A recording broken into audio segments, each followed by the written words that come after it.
Hi everybody, it's Honest John again. Now, one of the best powers a president can have is the ability to pardon.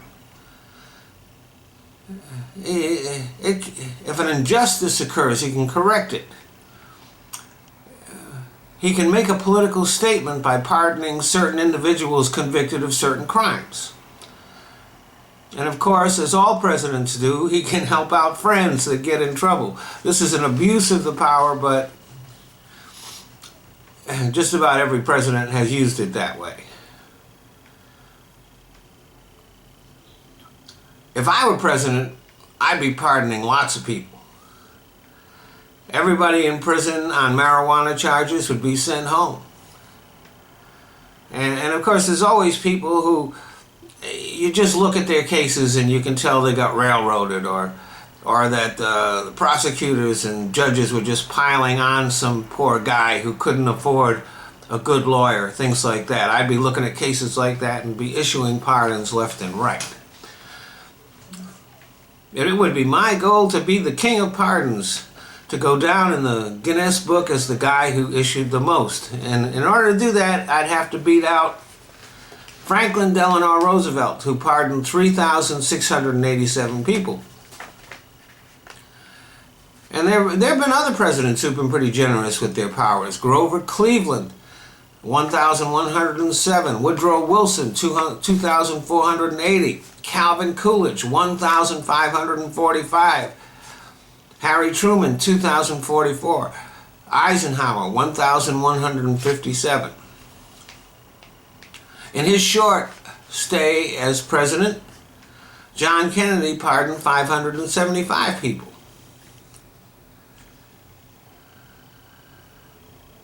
Now, William Henry Harrison and James Garfield didn't pardon anybody, but they both died very shortly after taking office, so they don't count. Other presidents have been pretty stingy with the pardon things.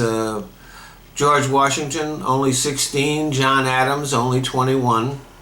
Zachary Taylor, only 38. But these were guys were presidents quite a while ago, a long time ago. In the modern era, the average has been somewhere over 400, closer to 450. But the Bushes, George H.W., only pardoned 77, and George W. only 176.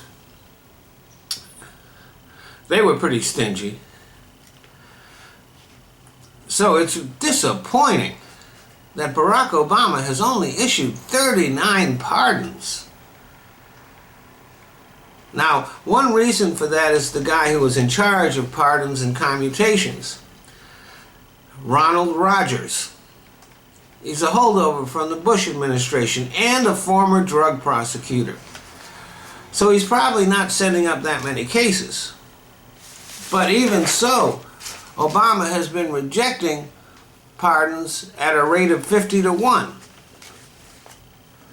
Now, part of the reason for this is that Obama is an extremely cautious politician.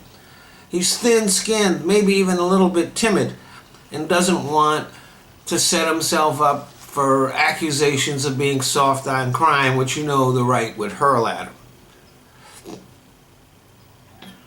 And the other reason is that he's not really the liberal firebrand that many of his supporters wish he was, or that the crazies in the GOP paint him as. He's a moderate who tilts to the right. The evidence is clear. He's continued the Bush's drone strikes, his prosecutions of whistleblowers,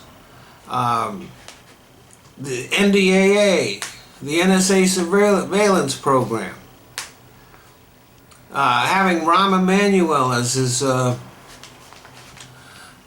chief of staff for his first term, and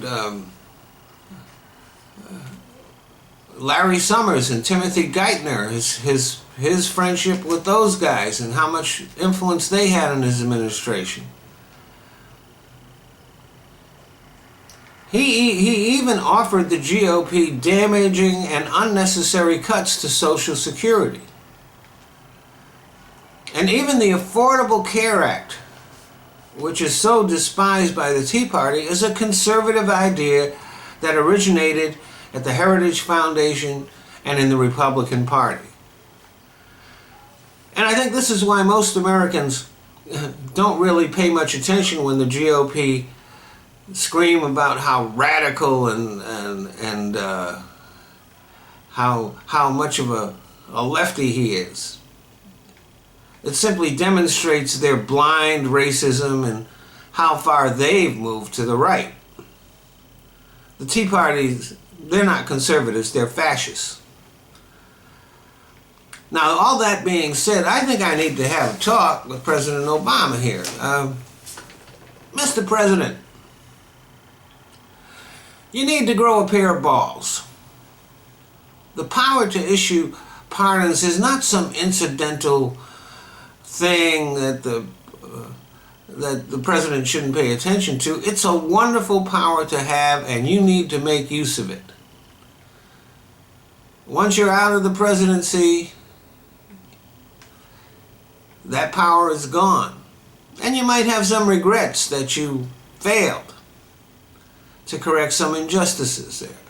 And there's a lot of injustice in this country. And you have the power to do something about it. So don't waste it. You don't have that much time left in office. You need to get on it.